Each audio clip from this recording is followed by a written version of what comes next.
Okay, hi guys. We are in the process of filming a masterclass where I will be teaching you how to grow all the veggies every step of the way, showing you the motions of all the little details of how I do vegetable production, from seed to cultivating to harvesting to washing to storing, all of the steps.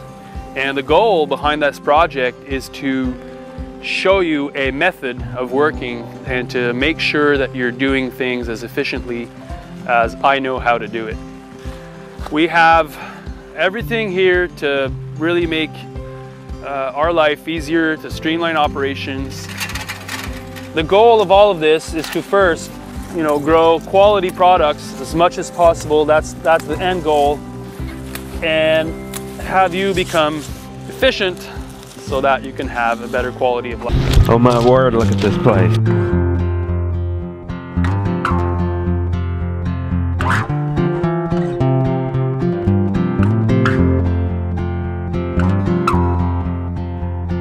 Maybe we can change our world around. Maybe we can waste this fertile ground. The time we have may never come around. The time we have can surely be right now.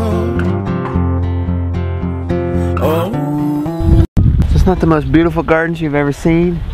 Comfrey, all kinds of things planted on this mound. Absolutely beautiful market garden here.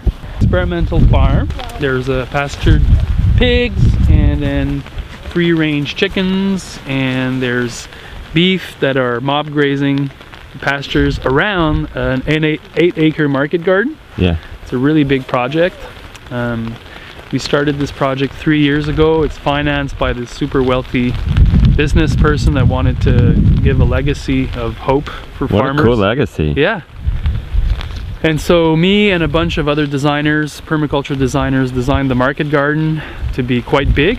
It's using pretty much the same techniques that I've come up with in my book and in my work, but we've kind of like made it more massive so that we can train more people. That's the purpose here, and experiment using new tools and techniques and Cool. yield of different plants that are either attracting beneficials or attracting birds. Yeah. With the bird's house, because the birds, when they nest, they eat a lot of insects, like a lot. Yeah. So these guys are coming down, and if there's, I don't know, cucumber beetles or whatever, these guys will come down and eat some of them. And so Nice. we're trying to recreate an ecosystem that will generate so much activity. Yes. That pests won't have room to establish themselves. Cool. So once this is dead, and it's almost dead, another week, then we just use another tool called a harrow, which is about an inch, and we just recreate a new seed bed, and then we plant right back in. Yeah, all these techniques, caterpillar. Okay. He's diving in, folks. The thing takes up more than your entire plate. Golly, those are huge. Look, those are humongous. Well, most people learn by doing them, but if you read The Market Gardener, that's a good step. But if you can follow in the footstep of a successful grower that knows what they're doing, that's really the key. Cool. Two-wheel tractor, so we don't use a tractor, but we use a two-wheel tractor. It's more adapted for human scale farming. And push seeders. Can you clean off this can? I would clean it off. We have a big one for Papa. Yes. Oh, Thank you. I have two for me. I'm gonna wash it. But I don't know. Okay guys, I want to show you something else. The Market Gardener. We'll leave a link in the description. So it starts with the permanent bed and covered with a tarp. So when we remove it, it's ready to go. No disking, no plowing, no whatever. So I give espressos to my crew.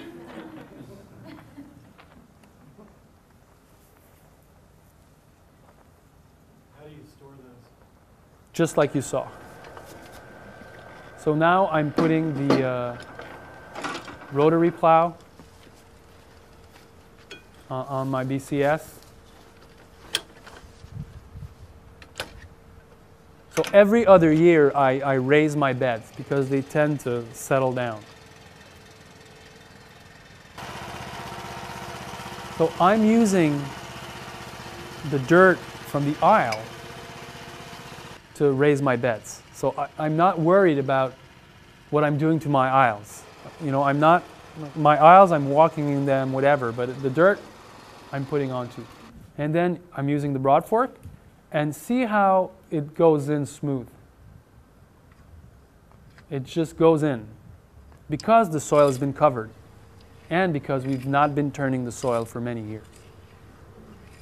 And so, you know, I see a lot of people that tell me, yeah, JM, broad fork, I've tried it, and it doesn't work for me. It doesn't work, my soil doesn't work. It doesn't work in my soil.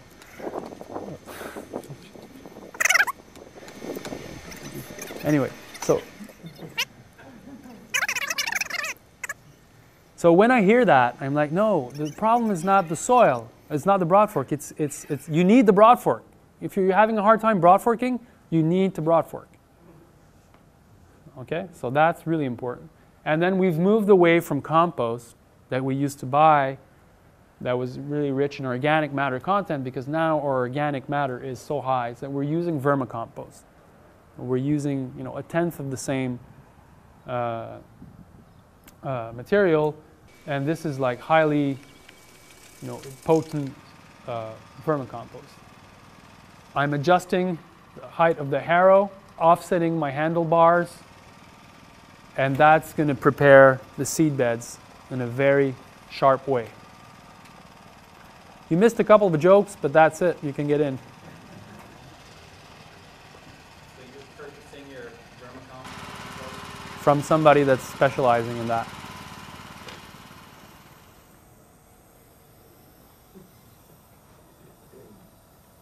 So that's how we do the bed prep on the. It's the same principle as the harrow, but it's really working on the top inch to finally prepare the seed beds. So then I can use my seeders. A power drill. Yeah. Yeah. Very hard for me to say because there's H's and T's and I get confused with that.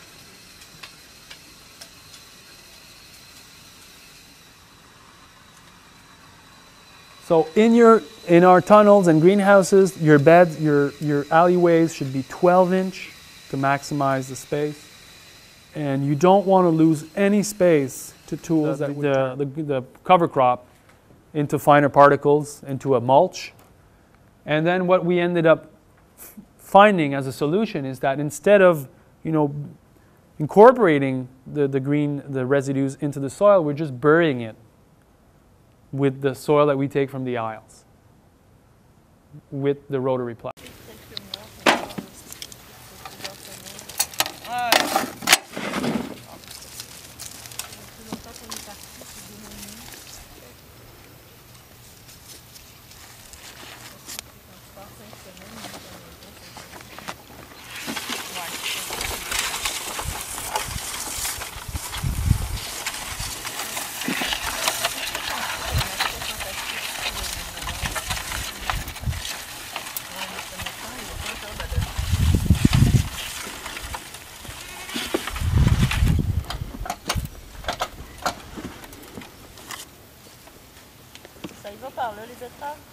C'est absolument débile mental.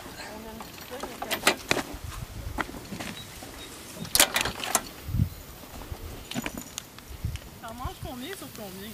C'est ton ratio. Prête pour le grand voyage? I'm ready to rock, baby.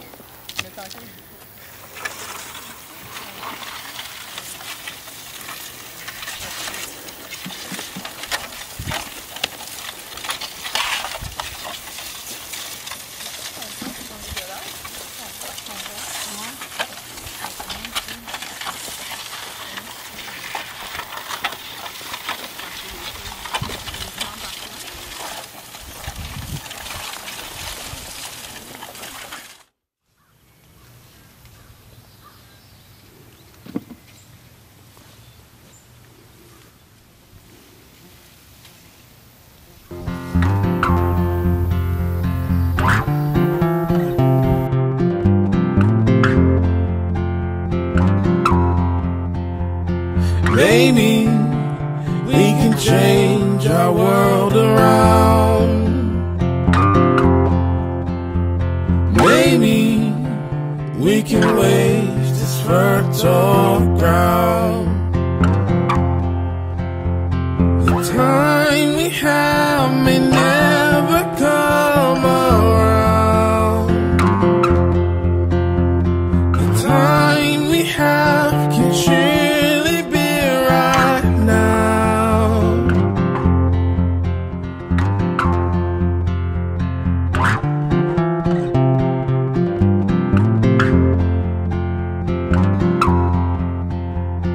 Maybe we can change our world around.